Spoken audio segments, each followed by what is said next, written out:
शेतकरी मित्रांनो, आपल्या गोष्ट शेतकऱ्याची या युट्यूब चॅनलच्या माध्यमातून आपल्या ग्रामीण भागामध्ये शेतीला जोड व्यवसाय करणाऱ्या व शेतीमध्ये नवनवीन करणाऱ्या शेतकऱ्यांच्या मुलाखती व त्यांचं मार्गदर्शन करण्याचा प्रयत्न करतो. नक्की चॅनलला सबस्क्राईब करा, लाईक करा. तुमचा पूर्ण आणि पूर्ण पत्ता सांगा. राजू मारुती पानसरे, राहणार उमरखेड, तालुका उमरखेड, जिल्हा यवतमाळ. तर मला सांगा, आपण दुग्ध व्यवसाय कधीपासून करता? त्याला झाले असेल 40 वर्ष. 40 वर्ष. तर मग आता आपल्याला इथं किती क्षेत्र आहे? आपल्याला 1 हेक्टर शेत आहे. 1 हेक्टर. हा. बर. आणि त्याच्यामध्ये आपलं चारा किती व्यवस्थापन आहे? त्याच्यात 10-20 गुंठे आहे गजरा गवत. बर. आणि ज्यावेळेस सुरुवात केली त्यावेळेस किती म्हशीपासून सुरुवात केली? एका म्हशीपासून. एका म्हशी. तर मला सांगा, आता हे जी म्हशी आहे हे घरची आहे का विकत आणली? नाही, हे घरचीच आहे. हे वगार आहे की नाही? मग आता गाभण आहे का? गाभण आहे. गाभण आहे. गाभण आहे. किती महिन्याची गाभण आहे बरं? हे 2 महिन्याची. 2 महिन्याची. हा. बर. आणि ही म्हैस हे विकतच घेतलेल्या गाभणच आहे ते. बर. विकत आणली का? कितीला आणली? ही आणली होती 61,000 मध्ये. 61,000ला. बर. आता किती महिन्याची गाभण आहे? हे 7 महिन्याची आहे. हे हिचं पहिलं आता पहिलं झालेलं आपल्याकडे. झालं का? आता दुसरी आपल्याकडे. किती लिटर दूध द्यायची? हे 3.5 देते. 3.5. बर. आता 7 महिन्याची आहे की नाही? आता एक टाइम देते का दूध? नाही, आता दूधच नाही, बंद आहे. ही पलीकडली म्हैस बरं हे दूध देते का? आता किती देते? हे देते आता 3.5 चालू आहे तिचं आता. 3.5. आणि विकत आणलेली आहे का? ही विकत म्हणजे 3रं वीत आपल्याकडे विकतच घेतली होती आपण. पार्टी घेतली. पार्टी घेतली होती 30,000ची. 30,000ला. आता ही किती लिटर दूध देते? हे विल्याच्या नंतर 4-4.5 देते. आता हिचे कमीत कमी 1.5 वर्ष व्हायला दूध चालू आहे. अजून काय गाभण राहील नाही अजून. बरं. धणा गेल नाही अजून. आणि ही म्हैस? हे म्हैस आणली होती 65 मध्ये. 65 मध्ये. आता इथं किती वहीत होय तुमच्या इथं? हिचं 4 काढला. बर.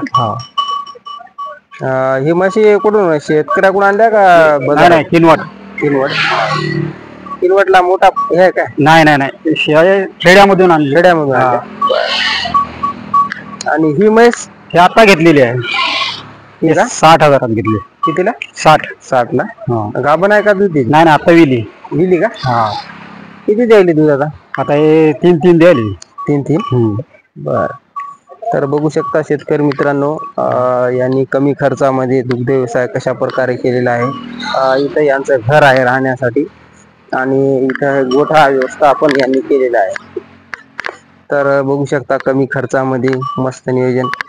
तर आता हे आपलं शेड किती दिवस झाले बनून? हे शेड झाले असेल 10 वर्ष झाले असेल. 10 वर्ष. आणि जशा तसं आहे की नाही? तर आता वगार आणि गाय पण दिसायली आपल्याकडे. गाय आहे ना. गिर आहे का? गिर गाय का? बरं. आता ती गाभण आहे का दूध? नाही, आता सध्या आता म्हणजे आता धना जायच्या याला आलेली आहे. असं का? दूध देते आता. किती देते? 2.5 देते. 2.5. बर.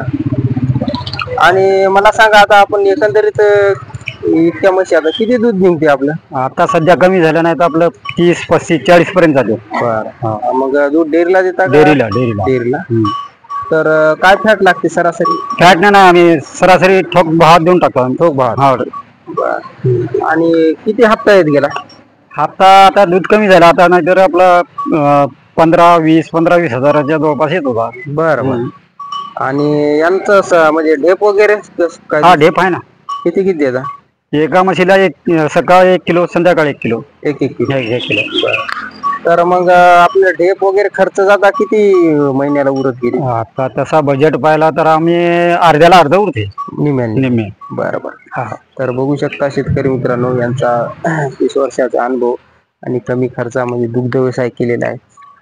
आणि आता हे वगार जे आहेत ते वगार वाढवता का? नाही, हाले विकून टाकतो. बर. वगार ठेवतो.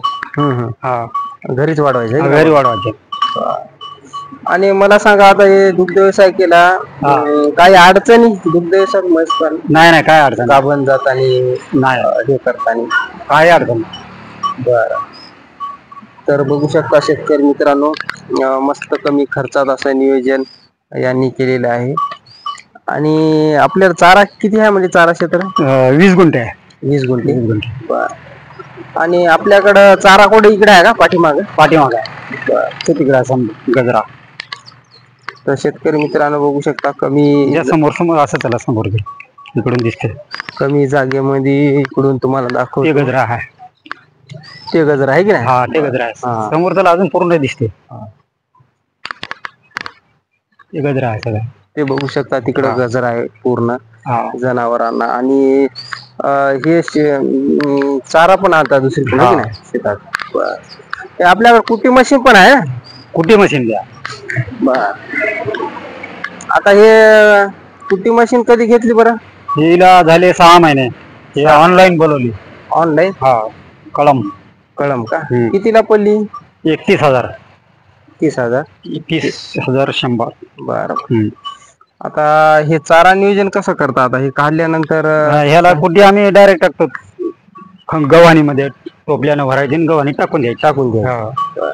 आता इथे लाईन गावातली आहे का शेतात? नाही नाही शेतातली लाईन आहे. मग त्याच वेळेला काढावं लागत असेल. नाही नाही लाईन राहते आमची. कारण की आम्हाला 24 तास लाईन आहे. 24 तास आहे का? 24 तास आहे. बरं बरं. सिंगल डायरेक्ट लाईनवर आहे आमची. असं. बर. आता हे गजरा गवत याच्यातून काढल्यानंतर गजरा गवत किती टाइम टाकला? गजरा आम्ही फक्त 2 टाइम टाकतो. 2 टाइम? बर. तर बघू शकता शेतकरी मित्रांनो यांचं नियोजन कशा प्रकारे. आता डेअरी तुम्हाला कुठं आहे? उमरखेड. उमरखेड. हा. बर. तर उमरखेड पासून किती किलोमीटर आहे आपले? तिथून 5 किलोमीटर. 5 किलोमीटर. 5 किलोमीटर. तर मला सांगा, सकाळी दूध काढल्यापासून नियोजन कसं करता तुमच्या? सकाळी दूध काढलं त्यांना कुटार टाकायचा.